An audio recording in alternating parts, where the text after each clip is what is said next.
সকাল সকাল 30টা টাকা আম্মুর কাছ থেকে নিয়ে বের হলাম। আব্বু অনেক কষ্ট পাচ্ছে বুঝতে পারছি, বাট কিছু করার নাই। আজকে ভার্সিটিতে আমার পরীক্ষা, তাই তাড়াতাড়ি করে বাসের জন্য বাস স্টেশনে দাঁড়িয়ে গেলাম। অনেকক্ষণ পরে বাস এলে বাসে জায়গা নাই, যে দাঁড়িয়ে যামো।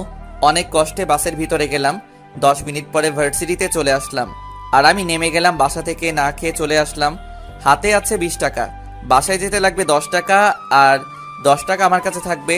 ওই 10 টাকা দিয়ে একটা রুটি খেতে পারমো। দোকান থেকে একটা রুটি কিনলাম আর খেলাম, সাথে 1 গ্লাস পানি খেলাম। 10 টাকা দিলাম। তখন দোকানদার বলে, মামা 12টা দেন, 10 টাকা না। মামা রুটি 10টা না? মামা, রুটি 10 টাকা, সাথে 1 গ্লাস পানি, আর পানি হলো 2 টাকা।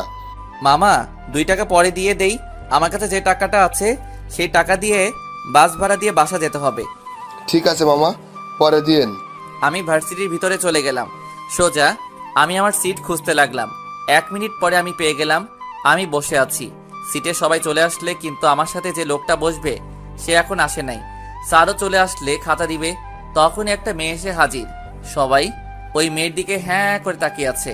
দেখতে ঠিক পরীর মতো সুন্দর, বাট এই মেয়ে এখানে কেন? কখনো তো দেখি নাই।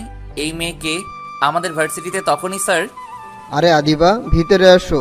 আর সবাই শোনো, ওর নাম আদিবা। আজ থেকে সে তোমাদের সাথে পরীক্ষা দিবে, আর সে তোমাদের সাথে পড়বে। যাও, তোমার সিটে গিয়ে বসো। মেয়েটা এসে আমার সাথে বসলে, আমার সাথে বসতেই তার একটু সমস্যা হচ্ছে, তা আমি বুঝতে পারছি।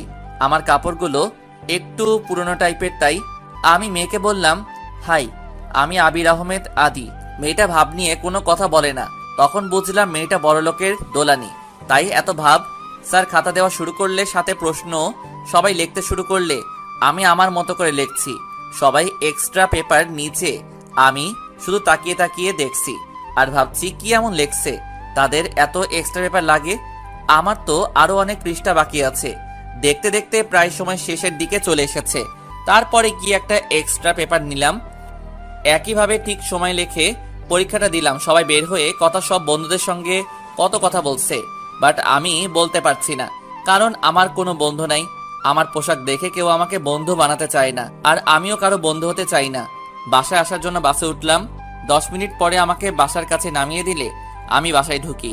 তখন আমার কলিজার টুকরা বোন আমার কাছে এসে হাজির। ভাইয়া ভাইয়া, আমার চকলেট কই? সরি কলিজা, আনতে মনে নাই, কালকে আনবো কেমন?